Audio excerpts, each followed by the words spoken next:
ಎಲ್ರಿಗೂ ನಮಸ್ಕಾರ. ನಾನು ಪ್ರೀತಿ ಸುಪ್ರೀತ ರಾಧಾಸ್ ತುಳುನಾಡ ಚಾನಲ್ಗೆ ತಮಗೆಲ್ರಿಗೂ ಸುಸ್ವಾಗತ. ಫ್ರೆಂಡ್ಸ್, ಇವತ್ತು ನಾವು ರುಚಿಕರವಾದ ವೈಟ್ ಚಿಕನ್ ಗ್ರೇವಿ ಅಥವಾ ಚಿಕನ್ ಕೂರ್ಮಾ ಹೇಗೆ ಮಾಡೋದು ಅಂತ ನೋಡ್ಕೊಳ್ಳೋಣ. ಬನ್ನಿ ಫ್ರೆಂಡ್ಸ್, ವಿಡಿಯೋ ಶುರು ಮಾಡ್ಕೊಳ್ಳೋಣ. ಇಲ್ಲಿ ಒಂದು ಪಾತ್ರೆ ಬಿಸಿಯಾಗಲಿಕ್ಕೆ ಇಟ್ಟು ಇದಕ್ಕೆ 1 ಚಮಚ ಕೊಬ್ಬರಿ ಎಣ್ಣೆ ಹಾಕ್ಕೊಳ್ತಾ ಇದ್ದೀನಿ. ನಂತರ ಇದಕ್ಕೆ ಸ್ವಲ್ಪ ಚಕ್ಕೆ ಚೂರುಗಳು ಹಾಗೆ 1 ಚಮಚದಷ್ಟು ಜೀರಿಗೆ ಹಾಕ್ಕೊಳ್ತಾ ಇದ್ದೀನಿ. 1/4 ಚಮಚದಷ್ಟು ಮೆಂತೆಕಾಳು, 6ರಿಂದ 7 ಲವಂಗ, 3 ದೊಡ್ಡ ಚಮಚ ಆಗುವಷ್ಟು ಬಡೆಸೊಪ್ಪು ಹಾಕ್ಕೊಂಡಿದ್ದೀನಿ.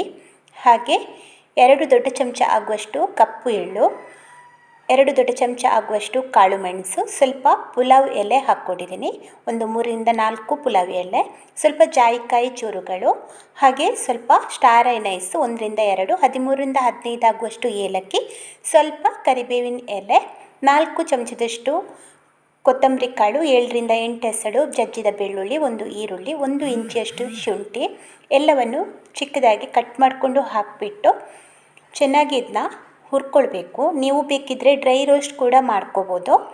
ಇದನ್ನ ಚೆನ್ನಾಗಿ ಹುರ್ಕೊಂಡು ನಂತರ ಇದನ್ನ ರುಬ್ಕೊಳ್ಳುವಂಥದ್ದು. ಇದಕ್ಕೆ ಇನ್ನೂ ಕೂಡ ಕೆಲವು ಸಾಮಗ್ರಿ ಹಾಕಲಿಕ್ಕೆ ಇದೆ, ಅದು ಬೇರೆಯೇ ಸಪ್ರೇಟಾಗಿ ಹುರ್ಕೊಳ್ತೇನೆ, ನಾನು ಜೊತೆಗೆ ಹುರ್ಕೊಳ್ತಾ ಇಲ್ಲ.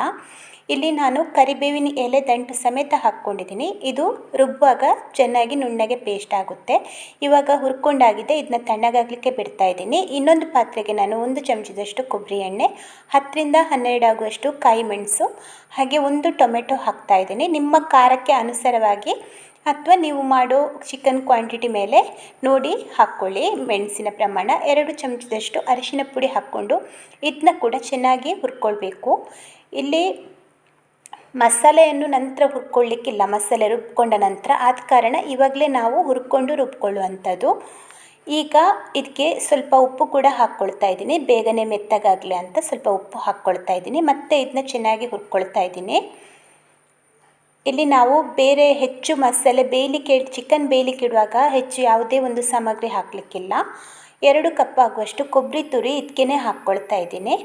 ನಂತರ ಇದನ್ನ ಚೆನ್ನಾಗಿ ಹುರ್ಕೊಳ್ಬೇಕು. ಈಗ ಇದಕ್ಕೆ ಸ್ವಲ್ಪ ಕೊತ್ತಂಬರಿ ಎಲೆ ಚಿಕ್ಕದಾಗಿ ಕಟ್ ಮಾಡಿಕೊಂಡು ಹಾಕಿದ್ದೀನಿ. ನಾನೊಂದು 3/4 ಕಪ್ ಆಗುವಷ್ಟು ಕೊತ್ತಂಬರಿ ಎಲೆ ಹಾಕ್ಕೊಂಡಿದ್ದೀನಿ. ಇದನ್ನ ಕೂಡ ಎಲ್ಲವನ್ನು ಹಾಕ್ಕೊಂಡು ಚೆನ್ನಾಗಿ ಹುರ್ಕೊಳ್ಬೇಕು. ನೋಡಿ, ಈ ರೀತಿಯಾಗಿ ನಾವು ಅರಿಶಿನ ಪುಡಿ ಮತ್ತು ಚಿಕನ್ಗೆ ಸೇರಿಸಲಿಕ್ಕೆ ಇದೆ, ಬೇಕು ಅಂದರೆ ಸೇರಿಸ್ಕೋಬೋದು. ನಾನಿಲ್ಲಿ ರುಬ್ಕೊಳ್ಳುವಾಗಲೇ ಹಾಕಿದ ಕಾರಣ ಆಮೇಲೆ ಸೇರಿಸ್ಕೊಳ್ತಾ ಇಲ್ಲ. ಇವಾಗ ಹುರ್ಕೊಂಡಾಗಿದೆ, ಸ್ಟವ್ ಆಫ್ ಮಾಡಿಕೊಂಡು ಇದನ್ನ ತಣ್ಣಗಾಗಲಿಕ್ಕೆ ಬಿಡ್ತಾ ಇದ್ದೀನಿ. ಇವಾಗ ನೋಡಿ ತಣ್ಣಗಾಗಿದೆ. ನಂತರ ನಾವು ಮೊದಲೇ ಇಲ್ಲಿ ಹುರ್ಕೊಂಡಿಟ್ಟಿದ್ದೀವಲ್ವ, ಆ ಒಂದು ಮಸಾಲೆಯನ್ನು ನಾನು ಇದಕ್ಕೆ ಹಾಕ್ಕೊಳ್ತಾ ಇದ್ದೀನಿ. ಹುರ್ಕೊಂಡ ಎಲ್ಲ ಸಾಮಗ್ರಿ ಇದಕ್ಕೆ ಹಾಕ್ಕೊಂಡು ಸ್ವಲ್ಪ ನೀರನ್ನು ಸೇರಿಸ್ಕೊಂಡು ಇದನ್ನ ನುಣ್ಣಗೆ ರುಬ್ಕೊಳ್ತಾ ಇದ್ದೀನಿ. ನೋಡಿ, ಇವಾಗ ಪೇಸ್ಟ್ ರೆಡಿಯಾಗಿದೆ.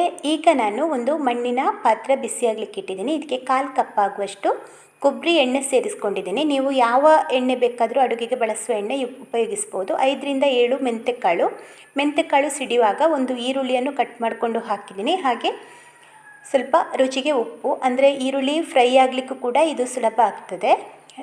ಉಪ್ಪು ಹಾಕಿದರೆ ಈರುಳ್ಳಿ ಬೇಗನೆ ಫ್ರೈ ಆಗುತ್ತೆ, ಇದರ ಒಂದು ನೀರಿನ ಅಂಶ ಬೇಗನೆ ಆರುತ್ತೆ.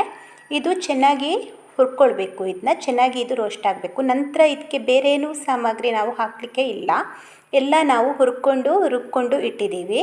ಇಲ್ಲಿ ಈರುಳ್ಳಿ ಮಾತ್ರ ನಾವು ಎಣ್ಣೆಗೆ ಹಾಕಿ ಹುರ್ಕೊಳ್ಳುವಂಥದ್ದು. ಟೊಮೆಟೊ ಕೂಡ ನಾವು ಗ್ರೈಂಡ್ ಮಾಡುವಾಗಲೇ ಹಾಕಿಕೊಂಡಿದ್ದೀವಿ. ನೀವು ಬೇಕು ಅಂದರೆ ಶುಂಠಿ ಎಲ್ಲ ಸೇರಿಸ್ಕೋಬೋದು, ಬಟ್ ನಾವಿಲ್ಲಿ ಮಸಾಲೆ ರುಬ್ಬುವಾಗ ಹಾಕಿರುವ ಕಾರಣ ಇಲ್ಲಿ ಹಾಕುವ ಅವಶ್ಯಕತೆ ಇರೋದಿಲ್ಲ. ಈಗ ಈರುಳ್ಳಿ ರೋಸ್ಟ್ ಆಗ್ತಾ ಬಂದಿದೆ. ಈಗ ಇದು ನಾನು ಕ್ಲೀನ್ ಮಾಡಿ ಇಟ್ಕೊಂಡ ಚಿಕನ್ ಪೀಸನ್ನು ಇದಕ್ಕೆ ಆ್ಯಡ್ ಮಾಡ್ಕೊಳ್ತಾ ಇದ್ದೀನಿ. ನಂತರ ನಾನು ಮತ್ತೆ ಸ್ವಲ್ಪ ಉಪ್ಪು ಸೇರಿಸ್ಕೊಂಡಿದ್ದೀನಿ. ನಾನು ಆವಾಗಲೇ ಸ್ವಲ್ಪ ಉಪ್ಪು ಸೇರಿಸ್ಕೊಂಡಿರೋದು. ಈರುಳ್ಳಿಗೆ ನೀವು ಒಮ್ಮೆಗೆ ಜಾಸ್ತಿ ಉಪ್ಪು ಹಾಕಿದರೆ ಚಿಕನ್ ಪೀಸಿಗೆ ನಂತರ ಉಪ್ಪು ಹಾಕಬೇಕು ಅಂತಿಲ್ಲ. ಇಲ್ಲಿ ನಾನು ಅರಿಶಿನ ಪುಡಿ ರುಬ್ಕೊಳ್ಳುವಾಗ ಹಾಕಿರೋದ್ರಿಂದ ನಂತರ ಮತ್ತೆ ಸೇರಿಸ್ಕೊಂಡಿಲ್ಲ. ಇದನ್ನ ನಾನು ಮಧ್ಯಮ ಉರಿಯಲ್ಲಿ 15 ನಿಮಿಷ ಬೇಯಿಸ್ಕೊಂಡಿದ್ದೀನಿ. ನೋಡಿ, ಈಗ ಸಾಧಾರಣವಾಗಿ ಬೇಯ್ತಾ ಬಂದಿದೆ. ಇನ್ನು ನಾವು ಮಸಾಲೆ ಹಾಕಿ ಅದು ಕುದಿಯುವಾಗ ಅದರ ಜೊತೆ ಸ್ವಲ್ಪ ಬೇಯುತ್ತೆ. ಇದು ಬ್ರಾಯ್ಲರ್ ಚಿಕನ್ ಆಗಿರೋದ್ರಿಂದ ತುಂಬ ಬೇಗನೆ ಬೇಯುತ್ತೆ. ಟೈಸನ್ ಎಲ್ಲ ಆದರೆ ಸ್ವಲ್ಪ ಜಾಸ್ತಿ ಹೊತ್ತು ನಾವು ಬೇಯಿಸ್ಕೊಳ್ಬೇಕಾಗ್ತದೆ. ಈಗ ರುಬ್ಕೊಂಡ ಮಸಾಲೆ ಹಾಕ್ಕೊಂಡು ಅದೇ ಪಾತ್ರೆಗೆ ಸ್ವಲ್ಪ ನೀರು ಹಾಕ್ಕೊಂಡು ಆ ನೀರನ್ನು ಕೂಡ ಮಿಶ್ರ ಮಾಡ್ಕೊಂಡಿದ್ದೀನಿ. ಇದನ್ನ ಈಗ ಚೆನ್ನಾಗಿ ಕಲಸ್ಕೊಳ್ಬೇಕು. ಚೆನ್ನಾಗಿ ಕಲಸ್ಕೊಂಡು ಇದಕ್ಕೆ ಮತ್ತೆ ಸ್ವಲ್ಪ ಕೊತ್ತಂಬರಿ ಸೊಪ್ಪು ಹಾಕ್ಕೊಳ್ತಾ ಇದ್ದೀನಿ. ನಾವು ಹುರ್ಕೊಂಡು ಹಾಕಿದ್ದೀವಿ. ಮತ್ತು ಸ್ವಲ್ಪ ಹಸಿ ಕೊತ್ತಂಬರಿ ಸೊಪ್ಪು ಹಾಗೆ 1 ಚಮಚದಷ್ಟು ತುಪ್ಪವನ್ನು ಮೇಲ್ಗಡೆಯಿಂದ ಹಾಕಿ ಚೆನ್ನಾಗಿ ಒಂದು ಸತಿ ಇದನ್ನ ಮಿಶ್ರ ಮಾಡ್ಕೋಬೇಕು. ತುಪ್ಪ ಹಾಕಿದರೆ ಫ್ಲೇವರ್ ತುಂಬಾ ರುಚಿಯಾಗಿ ಇರ್ತದೆ. ತುಪ್ಪ ಹಾಕಲೇಬೇಕು ಅಂತಿಲ್ಲ, ಹಾಕಿದರೆ ಚೆನ್ನಾಗಿರ್ತದೆ. ಈಗ ಇದನ್ನ ಮತ್ತೆ 10 ನಿಮಿಷ ನಾನು ಮಧ್ಯಮ ಉರಿಯಲ್ಲಿ ಕುದಿಸ್ಕೊಳ್ತಾ ಇದ್ದೀನಿ. ನೋಡಿ, ಇವಾಗ ಚಿಕನ್ ವೈಟ್ ಗ್ರೇವಿ ಅಥವಾ ಚಿಕನ್ ಕೂರ್ಮ ರೆಡಿಯಾಗಿದೆ. ಇದು ತುಂಬಾ ರುಚಿಕರವಾಗಿ ಇರ್ತದೆ. ಅನ್ನದ ಜೊತೆಗೂ ಸೂಟ್ ಆಗುತ್ತೆ, ಹಾಗೆ ಚಪಾತಿ ಪೂರಿ ಜೊತೆಗೂ ತುಂಬ ಚೆನ್ನಾಗಿರ್ತದೆ. ತುಂಬ ಸುಲಭವಾಗಿ ಬೇಗನೆ ಮಾಡಿ ಆಗುವಂಥ ರೆಸಿಪಿ. ಈಗ ಇದಕ್ಕೆ ಅರ್ಧ ನಿಂಬೆ ರಸವನ್ನು ಹಿಂಡಿ ಹಾಕ್ಕೊಳ್ತಾ ಇದ್ದೀನಿ. ನೋಡಿ, ಜಾಸ್ತಿ ಹಾಕಬೇಡಿ, ಸ್ವಲ್ಪ ಸಾಕಾಗತ್ತೆ. ಈ ರೀತಿ ಗ್ರೇವಿ ಮಾಡುವಾಗ ಹುಳಿ ಜಾಸ್ತಿ ಆದರೆ ಚೆನ್ನಾಗಿರಲ್ಲ. ಅರ್ಧ ನಿಂಬೆ ರಸ ಸಾಕಾಗುತ್ತೆ. ಇದನ್ನ ಮತ್ತೆ ನಾನು ಮಿಶ್ರ ಮಾಡಿಕೊಂಡು 2 ನಿಮಿಷ ಸಣ್ಣ ಉರಿಯಲ್ಲಿ ಹಾಗೆ ಬಿಡ್ತಾ ಇದ್ದೀನಿ. ಇವಾಗ ನೋಡಿ 2 ನಿಮಿಷ ಆಗಿದೆ. ಸ್ಟವ್ ಆಫ್ ಮಾಡ್ಕೊಂಡಿದ್ದೀನಿ ನಾನು. ಚಿಕನ್ ಕೂರ್ಮಾ ಅಥವಾ ಚಿಕನ್ ವೈಟ್ ಗ್ರೇವಿ ರೆಡಿಯಾಗಿದೆ. ಖಂಡಿತವಾಗಿ ಒಂದು ಸಲ ನೀವು ಈ ಒಂದು ಮೆಥಡಲ್ಲಿ ಮಾಡಿ ನೋಡಿ ಫ್ರೆಂಡ್ಸ್, ಎಲ್ರಿಗೂ ಇಷ್ಟ ಆಗುತ್ತೆ. ಈ ಒಂದು ವಿಡಿಯೋ ನಿಮಗೆ ಇಷ್ಟ ಆದರೆ ಲೈಕ್ ಮಾಡಿ, ಶೇರ್ ಮಾಡಿ. ಹಾಗೆ ನಮ್ಮ ಚಾನಲ್ ನೀವಿನ್ನೂ ಸಬ್ಸ್ಕ್ರೈಬ್ ಆಗಿಲ್ಲ ಅಂದರೆ ಸಬ್ಸ್ಕ್ರೈಬ್ ಆಗಿ. Thank you.